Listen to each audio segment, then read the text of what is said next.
With that, let's hand over to Natasha Phiri, who's standing by outside the court. Natasha, what's the atmosphere like there and what are people saying? Thank you so much, Kenny. Well, we continue to be camped outside the Gauteng High Court here in the heart of Johannesburg. And as you see, there are more MK supporters that have come out here. And this is despite the weather conditions. This is despite it being cold and rainy. And right now we're joined by the spokesperson of the MK party. This is a person that we actually spoke to last week. And he was quite confident of the MK's prayers to the courts. Ntabolo, thank you so much for joining us in SABC News. Do your sentiments still stand? Absolutely, Natasha.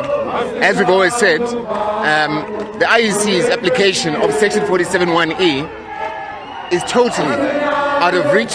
It is not in any way within their powers to do so. And by virtue of that, because of the jurisdiction, it's only the National Assembly that ought to be applying that, because as it pertains to membership. The IEC's responsibility is to look at candidacy, not membership. Now, Section 47(1)(e) of the Constitution refers to the powers of the National Assembly as it pertains to determining members' fitness to stand within Parliament. So that's the first argument that we've actually posed here. The second one is on the issue of remission. The fact that President Zuma had already served 3 months of his sentence, whereas there's provisions that obviously set a threshold, minimum of 12 months and above without an offense, or without, in this case, a fine. President Zuma, is clear of that, because by virtue of him serving 3 months and then obviously being issued with a remission, it then extinguishes the rest of the 12 months that you would be eligible to serve. But in this case, President Zuma is very clear of that. And President Zuma, as far as we're concerned, meets the requirements of candidacy. And more so we'll see when it comes to Section 47(1)(e) in terms of his membership of the National Assembly. So that's the second issue. The third one is that Janet Love, as a commissioner of the Independent Commission, ought to be beyond reproach. And she found herself wanting, quite honestly, from where we're sitting, because come the 21st of January, she made pronouncements already before there was even an objection that President Zuma was not eligible to stand for candidacy. How did she know that? And then all of a sudden she wants to preside over the same objection and then uphold it using the wrong laws in the first place. So it's embarrassing. But there's an issue of bias, and that's another thing that we wanted to argue today.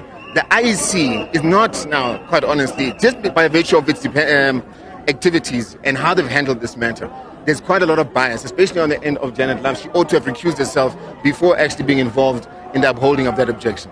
Okay, so tomorrow is the deadline for the electoral courts to come back to the public on its matters, to actually rule on all these matters. It's not only the MK party that took, the IEC to court. You've got the Labour Party, you've got Arise South Africa, you've got Ace Mahashila's party, a number of parties.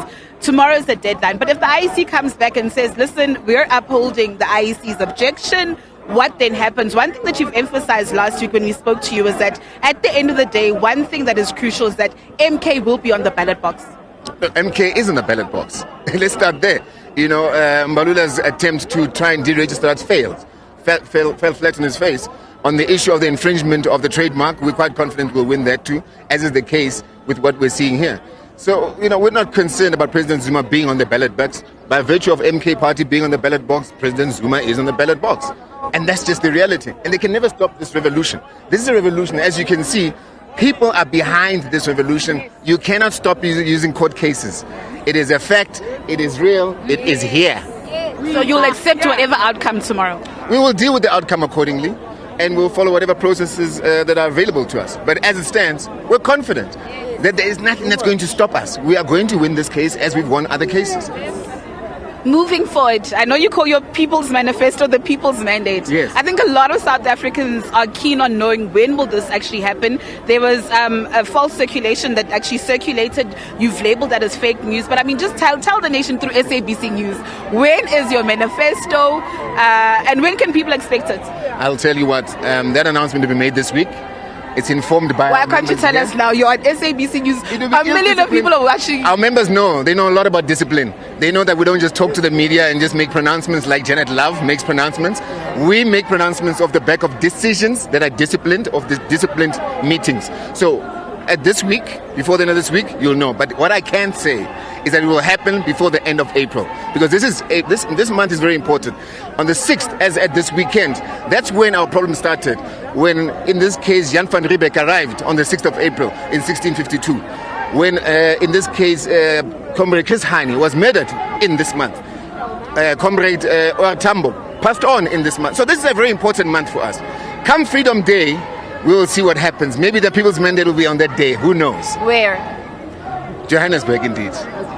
Well, that was a spokesperson of the MK party in Ndlela, just responding there to their court application, their court bid. I just want to show you more supporters. If I'll just maneuver here with my colleague Uthemba and just go through the crowd, show you how many people are actually here today, and how many MK supporters are here to actually support former President Jacob Zuma, of which you've seen is actually in attendance today. Of course, these are the MK party members that have come out to support their leader, former President Jacob Zuma, as the IEC and the party battled it out in court over Zuma's candidacy bid. And of course, you've heard those arguments there raised by Ndlela, the MK party spokesperson, and of course the MK in court through their lawyers are raising the issue of bias, the issue of sentence and conviction. Of course, we continue to bring you various updates outside court.